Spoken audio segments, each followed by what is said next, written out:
Isabella just wanted to get to work without being late again. But she stumbled on the escalator and ended up in the arms of an irresistibly attractive stranger. Little did she know she had fallen right into the lap of trouble. And the mall owner. Get comfortable because romance is in the air. Isabella had always believed that destiny had a peculiar sense of humor, but she never imagined it would be so literal as to make her literally stumble into love. It was a typical Monday at Elegance Mall, one of the city's most luxurious shopping centers. The shop windows gleamed under sophisticated lighting. The mirrored marble reflected every hurried step of the visitors, and the constant buzz created an urban symphony that Isabella knew by heart. She loved working there at Sublime Cosmetics, a store that sold the most coveted beauty products among the region's socialites. That morning, however, everything went wrong. The alarm didn't go off. The shower decided warm water was optional, and the bus was exactly 20 minutes late. When she finally reached the mall, Isabella was running as if her life depended on it.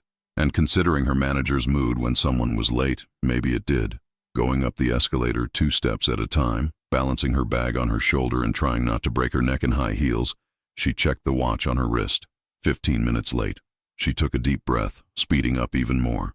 It was exactly at that moment that her left heel decided to betray her trust. The world seemed to slow down when her foot slipped on the metal step. Isabella felt her stomach lurch as her body tilted backward, her arms flailing in the air in a desperate attempt to regain balance. Her bag flew in one direction, the lipstick she was holding in another, and she was about to become intimately acquainted with the mall floor until firm arms wrapped around her. The world returned to normal speed, but now Isabella was suspended in the air, supported against a masculine chest that exuded an expensive and enveloping cologne. Her heart raced, partly from the shock, partly from the unexpected proximity of the man who had caught her. "Careful, princess," a deep, amused voice murmured near her ear. "Escalators can be treacherous." Isabella raised her eyes and almost lost her breath again. The man holding her had honey-brown eyes that seemed to guard dangerous secrets, dark hair slightly tousled on purpose, and a smile that managed to be both charming and irritatingly presumptuous. "I was perfectly fine, thank you," she replied, trying to compose herself and ignore the heat rising in her cheeks. "And I'm not your princess." He helped her balance on her own feet, but didn't step away immediately.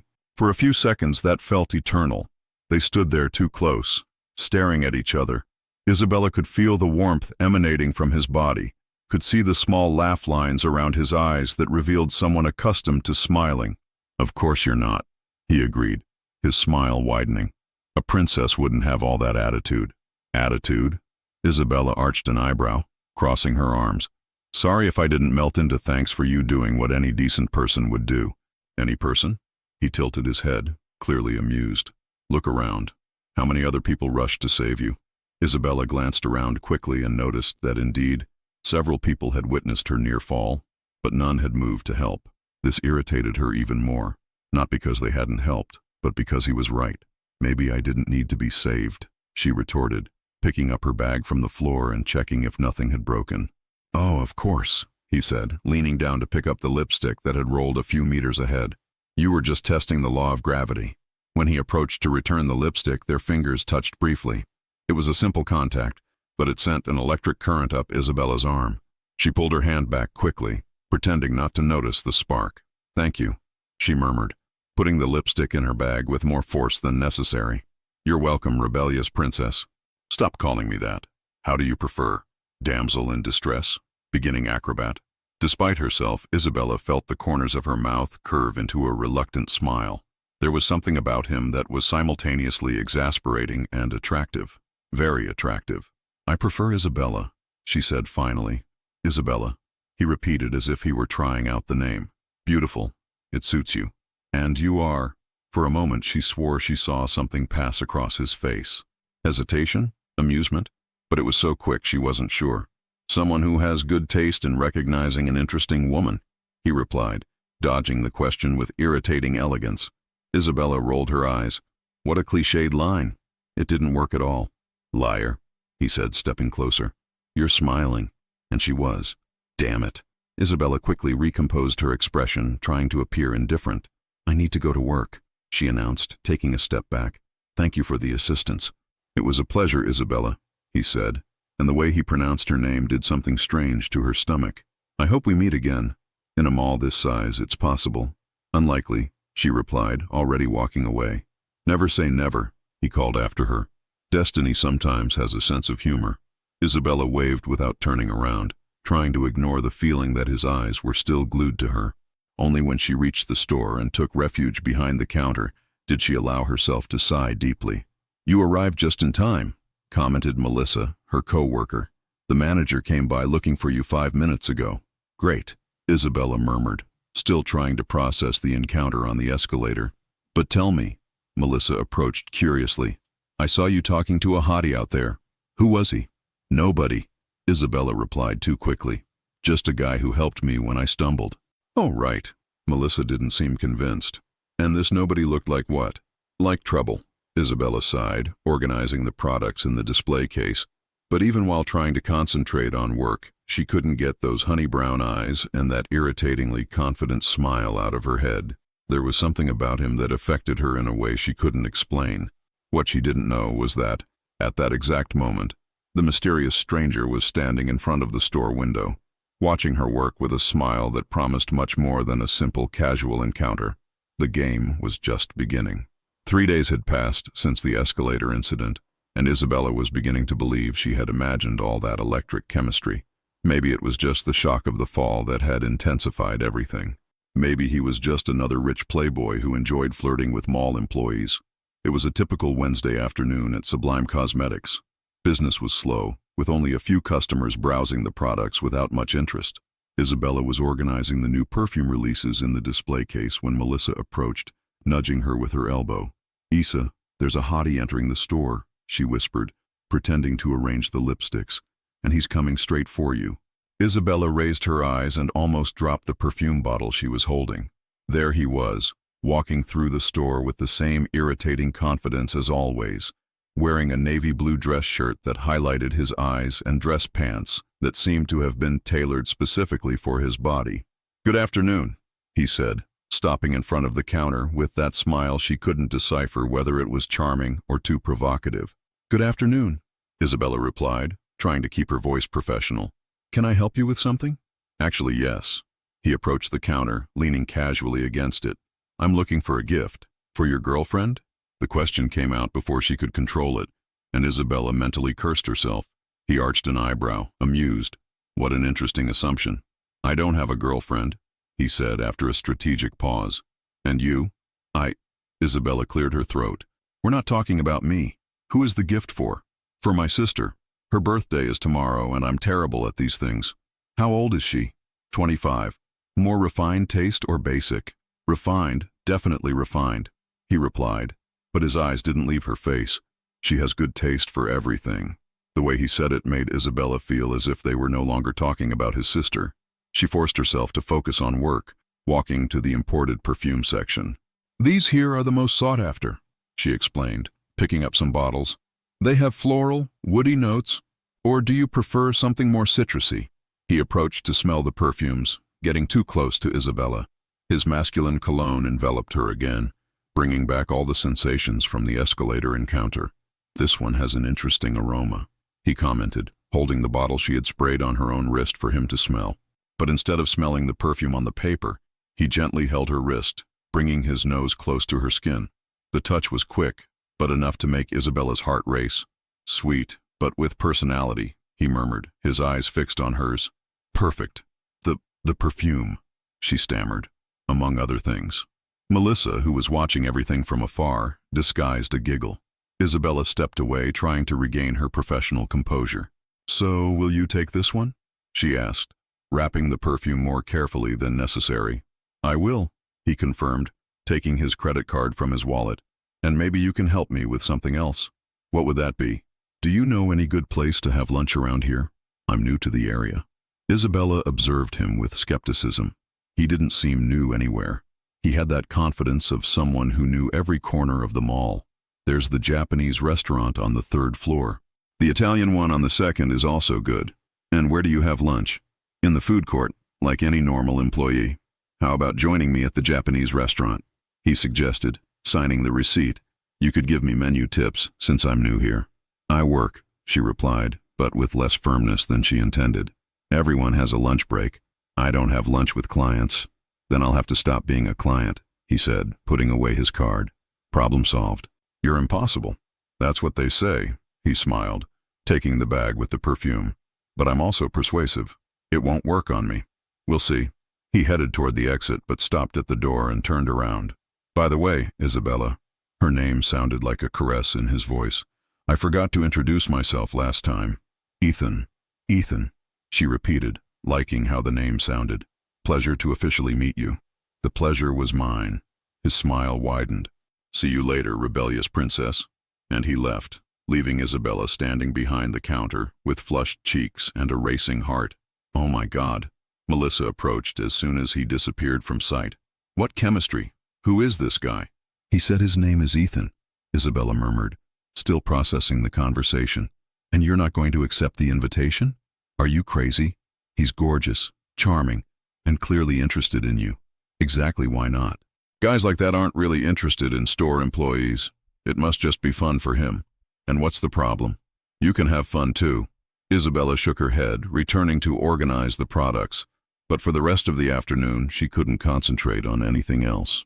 Every customer who entered the store made her heart jump, hoping it would be him again. The next day, Ethan appeared again, and the day after that too, always with a different excuse. He needed a gift for his secretary, wanted to try a new perfume, or simply passed by and decided to greet her. The visits became routine. He always arrived in the middle of the afternoon when business was calmer and stayed talking with her for 20-30 minutes. They talked about everything and nothing, movies, books, places they had traveled. He had intelligent humor, asked interesting questions, and seemed genuinely curious about her opinions. You're different, he said on a Thursday, leaning against the counter as usual. Different from what? From the women I know. Come on, how many do you know? The question came out with a more jealous tone than she intended. Many, he replied honestly, but none that make me want to invent excuses to buy lipstick. Isabella laughed despite herself. You bought 3 lipsticks this week. What do you need so much lipstick for? To have reasons to come here and talk to you. His honesty caught her off guard. For a moment, they stared at each other in silence, the tension growing between them like a rope about to snap. Why? She asked quietly. Because you intrigue me, he replied, leaning a little more over the counter. Because you don't get impressed easily. Because when you really smile, it seems like the world becomes more interesting. Isabella's heart was beating so hard she was sure he could hear it. There was sincerity in his voice that left her defenseless. Ethan, have dinner with me? He interrupted without apologies, without pretending it was work. Just you and me getting to know each other. Isabella looked into his eyes and saw something she didn't expect. Vulnerability. Beneath all that confidence, there was genuine hope that she would say yes. I don't know, she sighed. This could complicate things. The best things in life usually complicate everything. He smiled. It's worth the risk. The following week, Isabella found herself waiting for Ethan's visits with an anxiety she didn't want to admit. She had even started taking more care with her appearance. Not for him, of course, just because she was feeling more confident. At least that's what she told herself every morning while choosing her outfit more carefully than usual. It was a sunny Friday when Melissa arrived at work with that expression of someone who knew something nobody else knew. She barely greeted Isabella before planting herself in front of the counter, her eyes shining with contained curiosity. I need to tell you something, she said, looking around to make sure there were no customers nearby. If it's about Jorge from the perfumery asking for my number again, I already said I'm not interested. Isabella sighed, organizing the makeup brushes. No, it's not about Jorge. Melissa shook her head impatiently. It's about your mysterious heartthrob. Isabella stopped what she was doing. He's not my heartthrob yet. Melissa smiled. But listen to this. Yesterday I was leaving work when I saw him talking to the mall's general manager. You know that serious man who appears from time to check things? So what? Isabella tried to appear indifferent, but her heart was already racing. So what is that they weren't talking like customer and employee, Isa? They were talking like, I don't know, like equals. The manager even made a kind of formal bow when they said goodbye. A bow? Isabella frowned. You must have imagined it. I didn't imagine anything, Melissa insisted. I got curious and decided to investigate. You know Carla from the jewelry store? I do. Her mother has worked in mall administration for 15 years. Knows everyone who's important around here. Isabella felt a chill in her stomach. There was something in Melissa's tone that indicated this conversation wasn't going to end well. And what does this have to do with Ethan? I showed her a picture of him. Melissa pulled her phone from her bag. I managed to take this one from afar when he was leaving the store the day before yesterday. On the phone screen was a slightly blurry photo of Ethan walking through the mall corridor. Even with the poor quality of the image, it was unmistakably him. "Melissa, you can't go around taking pictures of customers," Isabella protested, but her voice came out weaker than intended. "Forget the photos now." Melissa waved her hand impatiently. Carla recognized him immediately. "Do you know who your mysterious lipstick buyer is?" The silence that followed seemed to last an eternity. Isabella could hear her own heart beating in her ears. "Ethan Blackwood," Melissa said finally, and the name came out like a bomb. "Son of Richard Blackwood, owner of this entire shopping mall chain, including this one here." Isabella's world seemed to tilt on its axis. She leaned against the counter to avoid losing balance, all the puzzle pieces fitting together at once. The excessive confidence, the expensive suits, the way he knew every corner of the mall, the way the manager treated him. "It can't be," she murmured. "It is." "Yes," Melissa continued, clearly excited about the discovery. "The heir to the Blackwood Empire is hitting on you. Do you realize what this means?" "It means he's been lying to me this whole time," Isabella said, feeling a mixture of anger and humiliation burning in her chest. "Lying? Did he say he was poor?" "No, but—" She stopped, realizing that Ethan had never really lied about anything. He just hadn't told the whole truth. "He let me believe he was just another regular customer."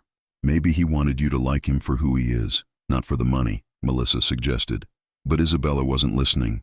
Her mind was racing, reviewing all the conversations they'd had, all the times he had flirted with her, all the moments when she had let her guard down. Was it all just fun for him? A game with the naive little employee? "Isa, are you okay?" Melissa asked, noticing her friend's pallor. "I'm great," she replied through gritted teeth. "Perfect. Look, I know it's a shock, but think about the bright side. He's rich, handsome, and clearly interested in you. It's not exactly a problem."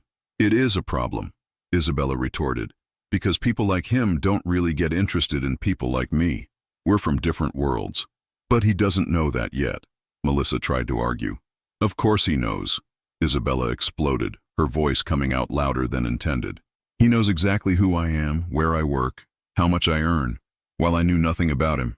This isn't a relationship, Melissa. It's him having fun at my expense." At that moment, as if the universe had perfect timing to make things worse, Ethan appeared at the store entrance. He wore a white dress shirt and dark pants, was even more handsome than usual, and brought that smile that used to make her melt and now only irritated her. "Good afternoon, ladies," he greeted, approaching the counter as he always did. "Good afternoon, Mr. Blackwood," Isabella replied with an icy voice, emphasizing the surname. His smile faltered. For a brief moment, she saw surprise and something that could be interpreted as guilt pass across his face. "So you found out," he said quietly. "I found out," she confirmed, crossing her arms. "Interesting how you forgot to mention that little detail about owning the place where I work." "Isabella, I can explain." "No need," she interrupted. "I understood perfectly. The rich guy having fun with the poor little employee. Very original." "It's nothing like that," he said, taking a step forward. "If you let me explain." "Explain what?" she asked, her voice loaded with hurt. "How you found it funny to see me stumbling in front of the mall that's yours. How it must have been hilarious to see me trying to impress a customer who, in reality, could fire me with a snap of his fingers." "I would never do that," he said, and there was an urgency in his voice she had never heard before. "No?" She laughed, but there was no humor in the laugh. "Then why didn't you tell me who you were from the beginning?" Ethan ran his hand through his hair, clearly frustrated. "Because every time people find out who I am, they change, become different, fake. They want things from me, not me. And with you?" He paused, searching for the right words. "With you it was different. You treated me like a normal person. You asked questions about me, not about what I own. You laughed at my bad jokes without forcing it. It was real." "Real?" She shook her head incredulously. "Nothing about this was real. It was all based on lies." "I didn't lie about anything I feel for you," he said, approaching closer. "Every conversation, every smile, every moment, all of that was true. But you lied about who you are. I omitted information. It's not the same thing." "For me it is," Isabella said, feeling tears threatening to appear. She wasn't going to cry in front of him, wasn't going to give him that satisfaction too. Melissa, who had followed the entire discussion in silence, decided to step away discreetly, pretending to organize products on the other side of the store. "Isabella, please." Ethan extended his hand as if to touch her, but she stepped away. "Let me take you to dinner today. We can talk about this properly." "No," she said firmly. "I don't want to have dinner with you. I don't want to talk to you. Actually, I don't want to see you in my store anymore." "Your store?" he asked, and there was a dangerous tone in his voice. "You know what I meant." "I do," he nodded slowly. "And you know I can be here whenever I want." "Of course you can," she agreed, raising her chin defiantly. "After all, you're the owner. But that doesn't mean I'm going to talk to you." They stared at each other for a long moment, the tension between them now of a completely different kind. It was no longer attraction and fun. It was hurt, wounded pride, and something neither wanted to name. "All right," Ethan said finally, "if that's how you want it to be." He turned to leave but stopped at the door. "Just so you know," he said without turning around, "I was going to tell you. Tonight at dinner, I was going to tell you everything." And then he left, leaving Isabella alone with a broken heart and an anger she didn't know exactly whom to direct at, whether at him for having omitted the truth or at herself for having allowed herself to fall in love with someone who was clearly out of her reach. 5 days had passed since the argument in the store, and Isabella was beginning to wonder if she had overreacted. Not that she would admit this to anyone, especially to Melissa, who kept reminding her that she had dismissed the city's most coveted heir. "Are you crazy?" Melissa had said for the 10th time that week. "The richest and most handsome man in the mall was at your feet, and you expelled him because of what exactly? Because he didn't come and say, 'Hi, I'm a billionaire'?" "It wasn't because of that," Isabella shot back, but her conviction was diminishing with each day that passed without seeing him. Because, to her own surprise and irritation, Ethan had respected her request. He didn't appear in the store anymore, didn't casually pass through the corridor, didn't invent more excuses to buy products he clearly didn't need. He simply disappeared, and this was making her more irritated than when he insisted on appearing. That Wednesday, Isabella had one of the worst workdays of her life. It started with a hysterical customer because the lipstick shade wasn't exactly as she expected, went through an accidental spill of expensive foundation on the floor, and ended with the news that the store's sales were below the monthly target. "Everything will be fine," Melissa tried to console her as they closed the store. "Tomorrow is another day." "Easy to say," Isabella sighed, putting the key in her bag. "You don't have a manager breathing down your neck because of low sales." "Sales will improve, and who knows?" Melissa made a dramatic pause. "Maybe a special customer will appear who'll buy everything in the store." "Stop daydreaming." Isabella rolled her eyes. "And stop talking about him. I already said I don't want to know about this subject anymore." They said goodbye in the parking lot, and Isabella walked alone to the bus stop. The mall was already closing, and the corridors echoed with the sound of her heels on the marble. It was a walk she had made for years, but that night, for some reason, it felt different. Maybe it was fatigue, or maybe it was the stupid longing that insisted on squeezing her chest every time she thought of honey brown eyes and cynical smiles. She was almost reaching the exit when she saw him. Ethan was leaning against the wall near the elevators, hands in his pants pockets, looking directly at her. He wore a dark gray dress shirt and jeans, a more casual combination than she was used to seeing him wear, but which made him even more attractive. Isabella stopped in the middle of the corridor, her heart racing. For a moment, they just stared at each other, the tension between them so palpable it seemed to occupy all the space around them. "What are you doing here?" she asked, trying to keep her voice firm. "Waiting for you," he replied simply, pushing away from the wall and walking slowly toward her. "I said I didn't want to talk to you anymore." "You did," he agreed, stopping a few meters away. "But you didn't say I couldn't wait for you out here." "Technically, here inside is still yours," she pointed out, trying to maintain the sarcastic tone. "Technically," he admitted, and she saw a glimpse of the old smile. "But that's not why I'm here." "Then why are you?" Ethan ran his hand through his hair, a gesture she had already learned he made when he was nervous or frustrated. "Because I can't stop thinking about you," he said, and the raw honesty in his voice hit her like a punch to the stomach. "Because it's been 5 days since I've slept properly. Because I tried to forget, tried to convince myself it was better this way, but I can't." "Ethan, no. Let me talk," he interrupted, approaching one more step. "You were right to be angry with me. I should have told you who I was from the beginning, but you were also right about the reason why I didn't tell you." "What reason?" Because you're doing exactly what I feared you would do, he said, gesturing between the two of them. You're treating me like I'm a completely different person now that you know my last name. Because you are different, she exploded. You're rich, powerful, you can have any woman you want. Why the hell would you be interested in me? Because you make me laugh, he replied without hesitation. Because you're not afraid to contradict me. Because when you talk about things you like, your eyes shine in a way that leaves me breathless. Because you're intelligent, funny, and the most beautiful woman I've ever seen in my life. Isabella felt her cheeks heat up but shook her head. You could say that to anyone. I could, he admitted, but I don't. And even if I did, it wouldn't be true like it is with you. He took another step, now close enough for her to feel the heat emanating from his body. Isabella, I know we're from different worlds. I know my family, my money. All of this complicates things. But what I feel for you has nothing to do with any of that. How can I be sure? She asked, and her voice came out more vulnerable than intended. Because if it were just fun, I would have given up 5 days ago, he said, slowly raising his hand to touch her face. Because if it were a game, I wouldn't be here begging you to give me a chance. The touch of his fingers on her cheek made Isabella close her eyes involuntarily. It was soft, almost reverent, as if she were made of something precious that could break. I don't know if I can trust you, she whispered. Then let me prove it, he said, approaching even closer. Let me show you that what I feel is real. When she opened her eyes, she found his fixed on her face, studying every detail as if he were memorizing it. There was something different there, no longer the arrogant confidence from before, but a vulnerability she had never seen. Ethan. He leaned slowly, giving her time to pull away if she wanted, but Isabella didn't pull away. Instead, she raised her face toward his, closing her eyes when she felt his warm breath brush her lips. The kiss began soft, almost hesitant, like a question he was asking.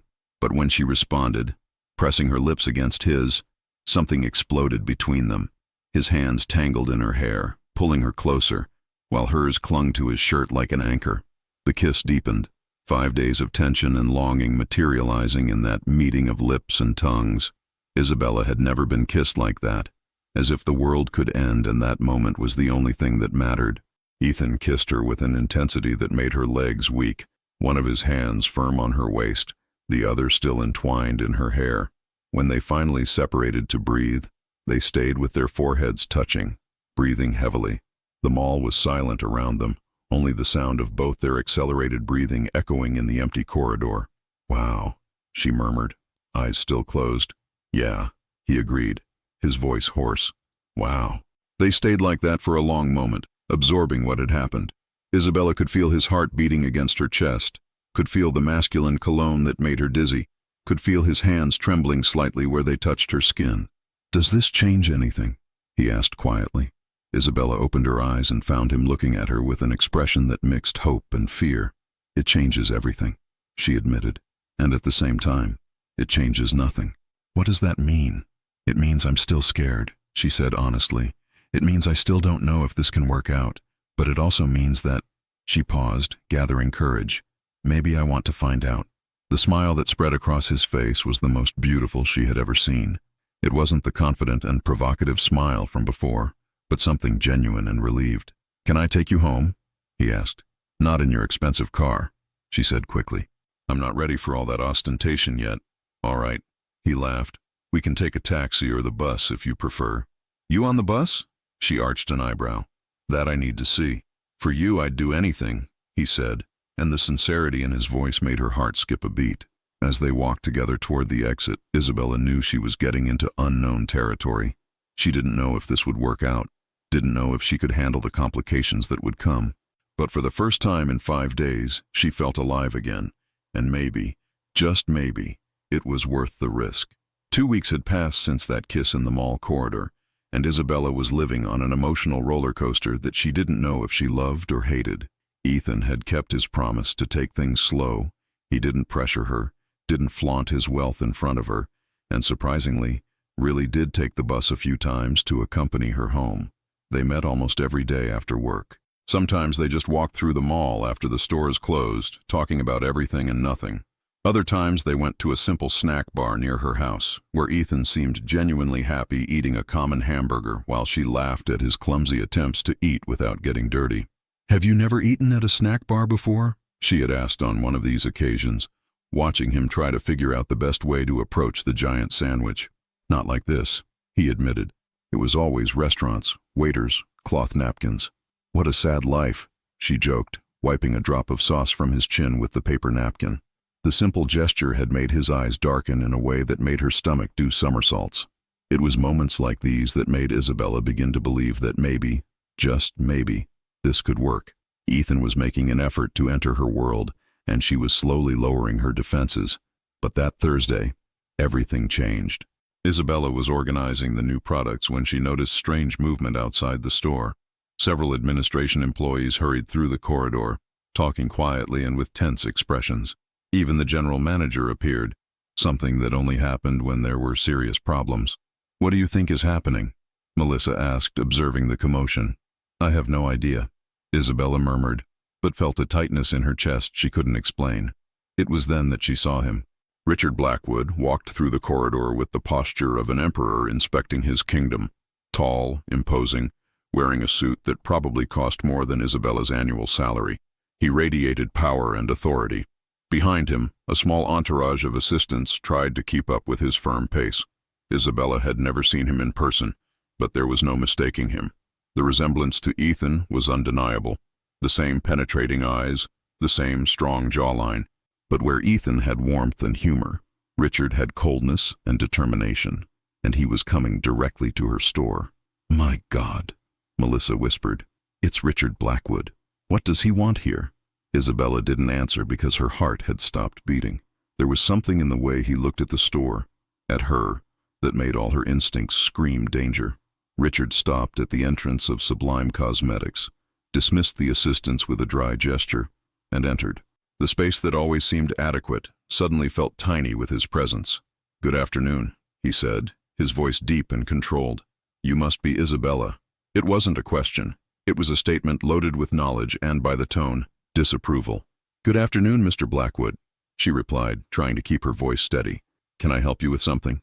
"Actually, you can." He walked through the store as if evaluating every detail. "I'd like to have a private conversation with you about my son." Isabella's blood froze. Melissa mumbled some excuse and disappeared to the back of the store, leaving them alone. "I'm not sure what you mean," Isabella tried, but her voice sounded unconvincing even to herself. Richard turned to face her, and the weight of his gaze was almost physical. "Don't insult me by pretending ignorance," he said calmly. "I know exactly what's happening between you and Ethan. The question is, do you?" "We're just friends," Isabella attempted. "Friends?" He arched an eyebrow in a way so similar to Ethan it was disturbing.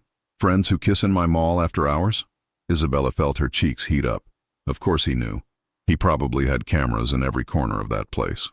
"With all due respect, Mr. Blackwood, my personal life is none of your business." "It becomes my business when it involves my son and an employee of my establishment," he retorted, his tone still controlled but with a coldness that made Isabella shiver. "I haven't done anything wrong." "I didn't say you did," Richard agreed, "but you're doing something imprudent for both of you." He walked to the counter, placed his hands on it, and leaned slightly toward her.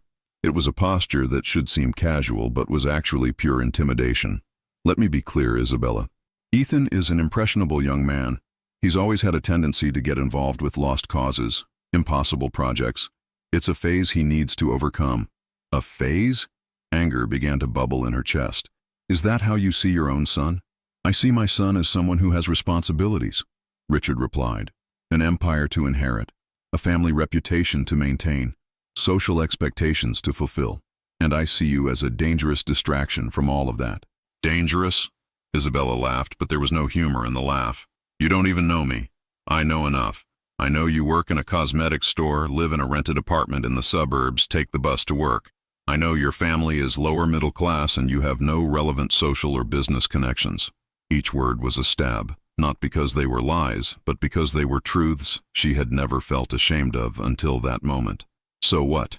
she asked, raising her chin defiantly. "So that doesn't match my son's world," Richard said. "Ethan needs to marry someone who can add value to our business, who understands the responsibilities that come with the Blackwood name. Someone from the same social circle. How convenient, Isabella said, her voice trembling with anger. Reducing love to a commercial transaction. Love? Richard laughed, and the sound was cutting. My dear, do you really think this is love? Ethan is 28 years old and has never had to fight for anything in his life. You represent something forbidden, a challenge, an adventure. But when the novelty wears off, you don't know what you're talking about, don't I? He straightened up. Then tell me, has he taken you to meet anyone from the family? Have you gone together to any social events? Has he talked about introducing you to his friends, people from the same circle? Isabella opened her mouth to respond, but the words didn't come out because he was right. Every time they met, it was just the two of them, always away from the places Ethan frequented, always in her world, never in his. I see you're beginning to understand, Richard said, noticing her hesitation. Ethan may even believe he feels something real for you, but unconsciously he knows this can't go beyond what it already is. That's why he keeps you hidden. He said he wants to take things slow, she murmured, more to herself than to him. Of course he did. Richard nodded. It's easier than admitting he doesn't have the courage to publicly assume a relationship he knows is inappropriate. Isabella felt tears stinging her eyes, but refused to shed them in front of that man. What do you want from me? For you to be smart, he replied. To stop this before you both get hurt even more. To allow my son to follow the path that was laid out for him. And if I refuse? Richard smiled, but there was no warmth in that smile. Then you'll discover I can be very persuasive when necessary. This store, for example, has a lease contract that expires soon. It would be a shame if it weren't renewed due to administrative issues. The threat wasn't veiled. It was direct and clear. You're blackmailing me. I'm offering an opportunity for you to make the right decision on your own, he corrected. But yes, if necessary, I'll use all resources at my disposal to protect my son from a situation that can only end badly for everyone involved. Richard walked toward the exit but stopped at the door. Think about what we discussed, Isabella, and remember, the longer this goes on, the more painful the inevitable end will be. And then he left, leaving Isabella alone with a broken heart and the bitter feeling that maybe he was right about everything. Melissa appeared a few minutes later, finding her still standing behind the counter, staring into space. Isa, what did he want? To destroy my life, Isabella replied, and her voice sounded strangely calm. And I think he succeeded. That night, when Ethan appeared to pick her up, as he did every day, Isabella observed him with different eyes.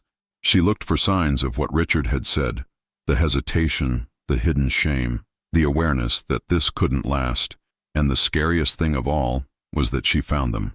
For 3 days, Isabella avoided Ethan. It wasn't easy. He appeared at the store as he always did, but she hid in the back, asking Melissa to serve him. He sent messages asking if everything was okay, and she responded with vague excuses about being busy. He called a few times, and she simply didn't answer. But on the 3rd day, he didn't appear. And that's when Isabella realized that maybe Richard was right about more things than she wanted to admit. The next morning, a Friday, she was reorganizing the display products when she saw him approaching. But there was something different about him. Ethan walked with less confidence, his shoulders slightly hunched, and when he entered the store, he didn't bring that smile that always made her melt.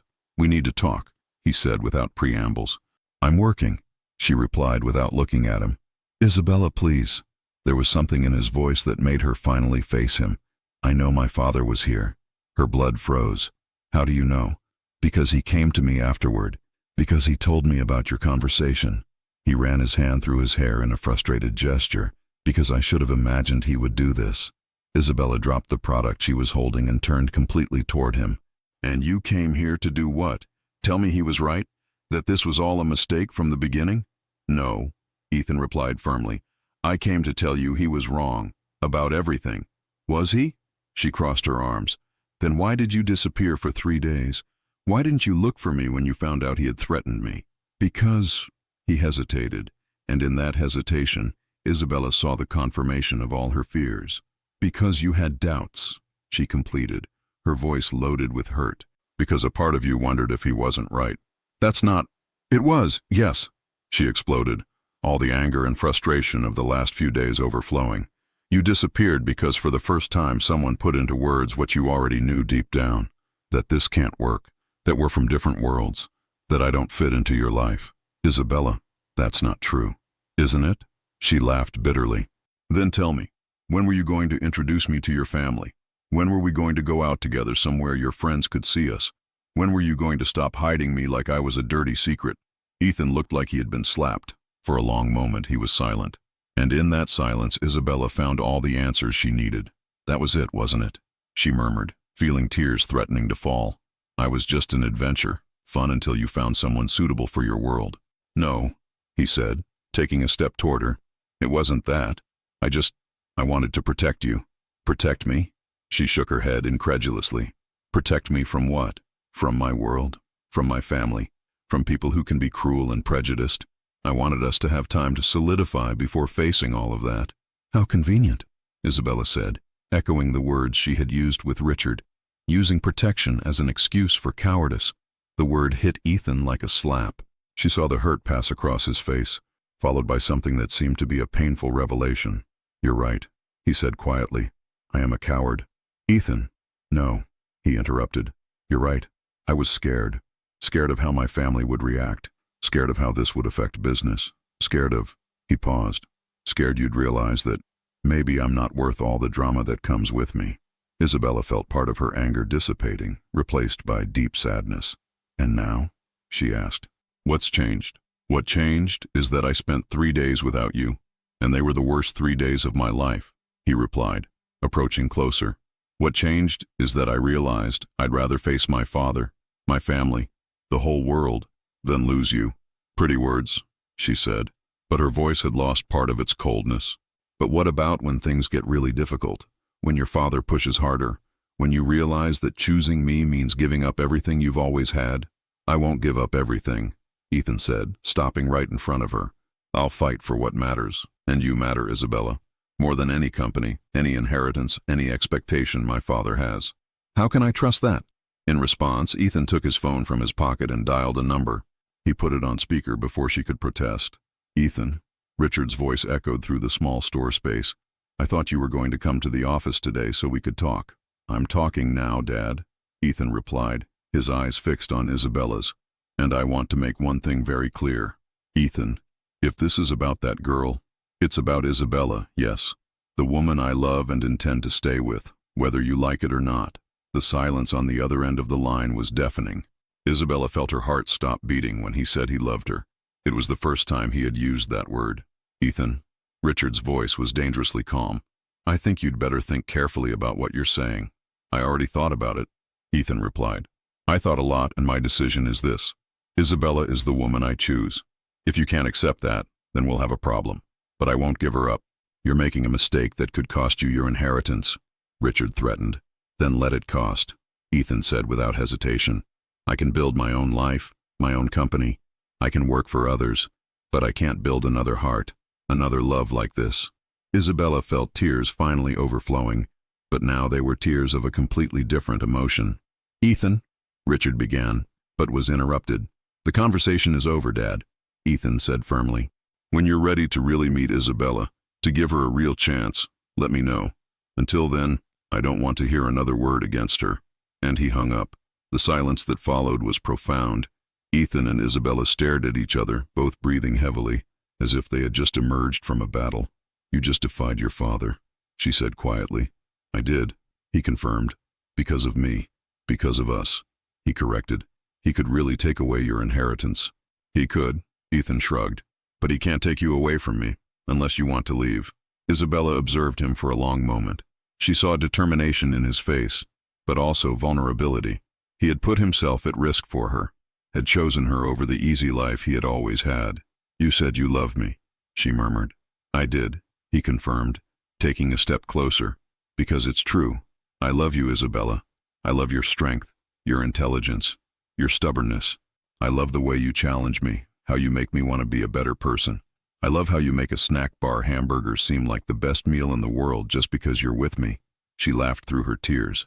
I love you too, she finally admitted. Despite everything, despite the fears, despite your impossible father, I love you. Ethan smiled, and it was that genuine smile she had learned to love, free from all the arrogance of the early days. So it's decided, he said, extending his hand to her. Us against the world. Us against the world, she agreed, intertwining her fingers with his, including against my father. Especially against your father, she corrected, and they both laughed. But even as they laughed, Isabella knew the battle was just beginning. Richard Blackwood wasn't the type of man who would accept defeat easily, and Ethan had just declared war on his own father for her. She just hoped their love was strong enough to survive what was coming. Now, Ethan said, pulling her closer, I think I owe some official introductions. How about we start with a dinner where I take you to the best restaurant in the city, and we don't hide from anyone? As long as you don't get uncomfortable if I don't know which fork to use first, she joked. As long as you don't get uncomfortable if I still prefer the hamburger, he retorted. And they kissed right there in the middle of the store, not caring who might see. The war was declared, but at least now they were on the same side. 1 week had passed since the phone confrontation with Richard, and things had changed drastically. Ethan was no longer hiding. He appeared at the store every day, took Isabella to lunch at the mall's own restaurants, and they walked hand in hand through the corridors as if it were the most natural thing in the world. The gossip spread like wildfire. Employees whispered when they passed. Some customers looked with poorly disguised curiosity, and Isabella could feel the stares wherever they went. But Ethan seemed completely oblivious to it all, or simply didn't care. Doesn't it bother you? She asked on a Tuesday when they left the Japanese restaurant on the 3rd floor, and she noticed several people watching them. What? People looking? The comments? Ethan stopped in the middle of the corridor and pulled her closer, kissing her softly right there in front of everyone. Does it bother me now? He asked when they separated, a playful smile on his lips. Ethan, she protested, but was laughing. I want everyone to know you're mine, he said, intertwining her fingers with his. I'm not ashamed of that. I'm proud. And he really seemed to be. But Isabella still felt a knot in her stomach every time she thought about Richard and his threats. The man had been silent since the call, and that made her more nervous than if he were making a scene. He's planning something, she told Ethan that night as they walked to the bus stop. Who? Your father? This silence isn't normal. Men like him don't just accept defeats. Ethan sighed. Maybe he's reconsidering. Maybe he realized I was serious. Or maybe he's waiting for the right moment to strike. Isa, he stopped and turned to her. No matter what he does, I won't change my mind.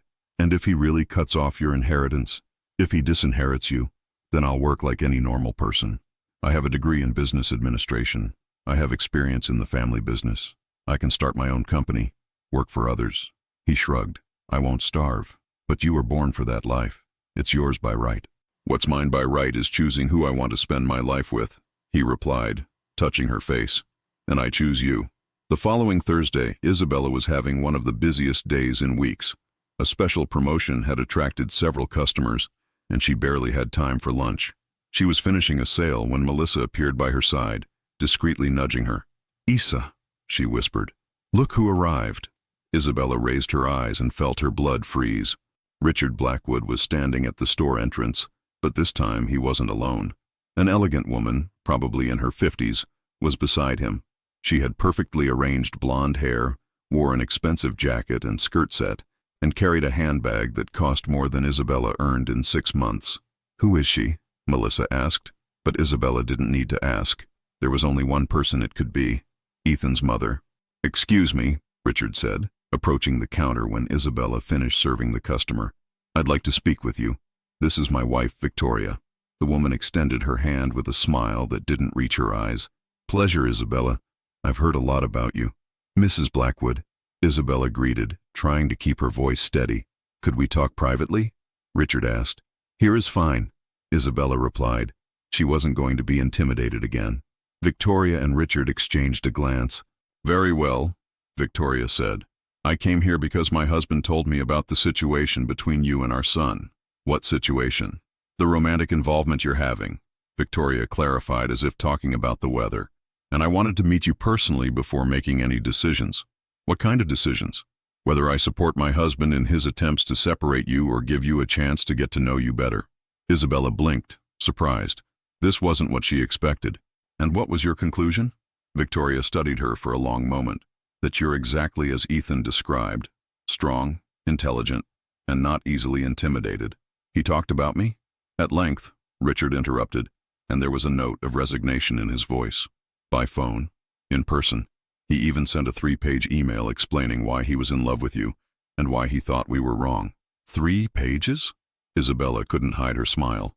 3 very eloquent pages, Victoria confirmed. Talking about your work ethic, your independence, your sense of humor, your honesty. It was quite embarrassing, actually. Embarrassing to see my son defend someone with such passion, Richard admitted. Isabella looked from one to the other, trying to understand where this conversation was leading. What do you want from me? We want to really get to know you, Victoria said, not as a threat or a problem to be solved, but as the woman who won our son's heart. Richard may have questionable methods. Victoria gave a meaningful look at her husband. But he only wants to protect Ethan, sometimes excessively. Sometimes, Richard murmured. Frequently, Victoria corrected. And I want to make sure we're not making a mistake by pushing away someone who could make our son happy. Before Isabella could respond, a commotion began outside the store. Several people were looking in the same direction, pointing and whispering. Even Victoria and Richard turned to see what was happening. And then Isabella saw him. Ethan was walking through the mall corridor carrying the biggest bouquet of red roses she had ever seen in her life. It wasn't just big, it was absolutely exaggerated, taking up almost all the space in his arms. Behind him, one employee carried a large box of chocolates and another brought a giant teddy bear. What is he doing? She murmured, but part of her already knew. Ethan stopped right in front of the store, completely ignoring the crowd that had formed around him and his parents' presence. His eyes were fixed only on Isabella. "Isabella Santos," he said, loud enough for everyone to hear. "I want everyone in this mall to know that I am completely, hopelessly in love with you." "Ethan, what are you doing?" she asked, but was laughing and crying at the same time. "I'm redeeming myself for being an idiot," he replied, entering the store with all the romantic paraphernalia. "I'm proving I'm not ashamed of you, that I don't want to hide you, that I want to shout to the whole world that you're the woman of my life." The store was now packed with curious onlookers. Mall employees, customers, and even some neighboring store owners had come to see the spectacle. "Isabella," he continued, placing the flowers on the counter, "I know I made mistakes. I know I took too long to have the courage to publicly assume what I feel, but I want to spend the rest of my life making up for it." "Ethan, let me finish," he interrupted, taking her hands. "I want to take you to meet all my friends. I want to introduce you at every social event, every business dinner, every family gathering. I want you to know every corner of my world because I want you to be part of it, not as a visitor, but as the owner." The crowd around was completely silent, absorbing every word. "And if your parents don't approve?" she asked, glancing quickly at Victoria and Richard. "Then they'll have to get used to it," Ethan replied without hesitation. "Because you're not going anywhere." It was then that Victoria stepped forward. "Actually," she said, her voice clear in the store's silence, "I think I'm already getting used to it." Ethan turned, surprised to see his parents there. "Mom, Dad, what are you doing here?" "Meeting our future daughter-in-law," Victoria replied with a genuine smile. Ethan's jaw dropped. "Future daughter-in-law? Well," Richard cleared his throat, "if you're going to insist on marrying her anyway, I'd prefer it to be with our blessing." "Wait," Isabella intervened. "Nobody mentioned marriage here." Ethan turned to her with a smile that could light up the entire mall. "Not yet," he said. "But now that my parents approve," he knelt right there in the middle of the crowded store, taking a small box from his pocket. "Ethan," Isabella gasped.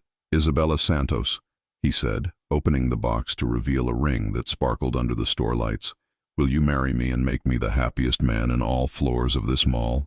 The crowd held its breath. Melissa was crying openly. Victoria had her hands on her chest. Even Richard seemed emotional. "You're crazy," Isabella said, smiling through her tears. "Completely," he confirmed. "Crazy about you."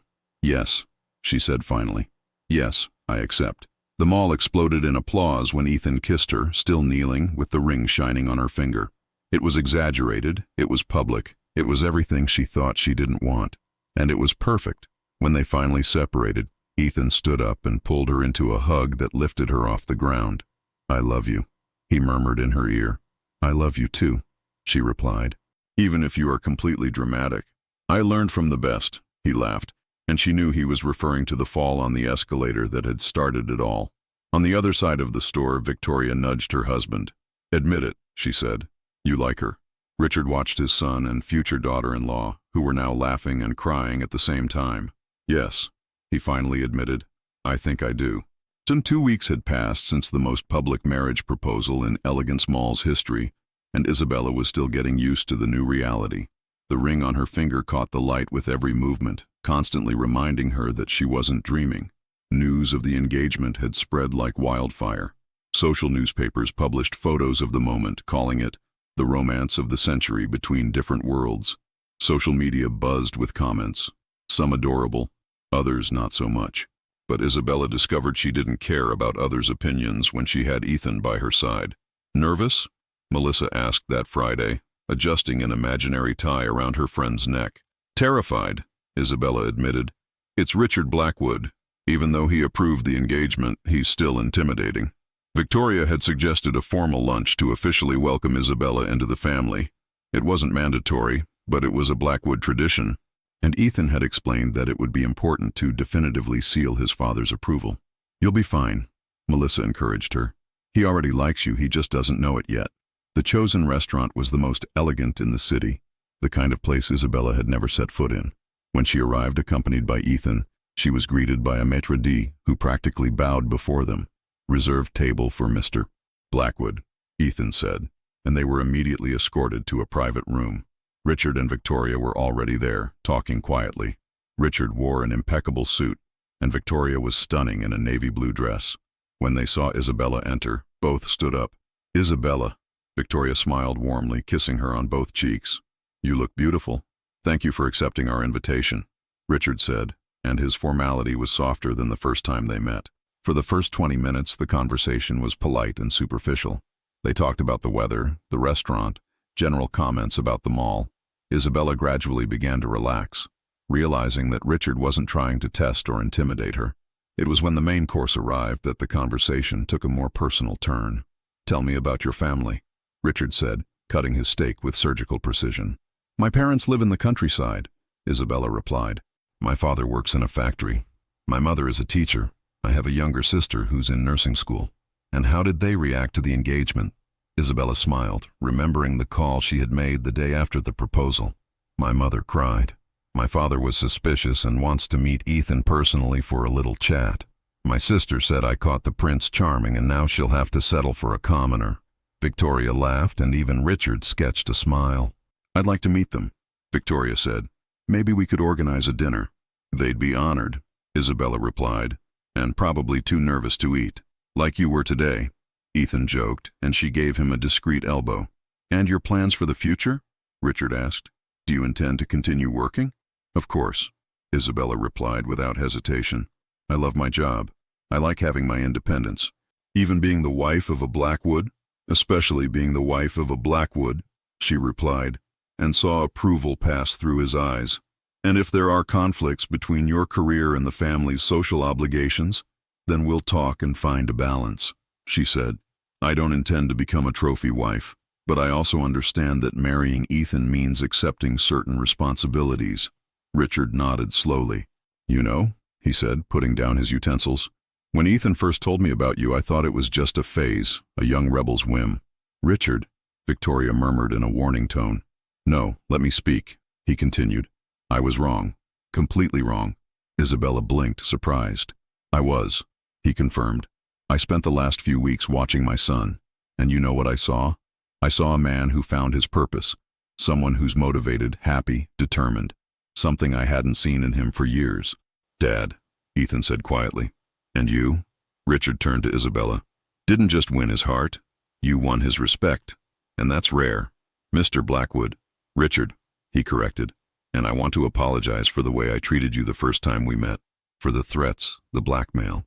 It was inappropriate and unfair. You were protecting your son," Isabella said diplomatically.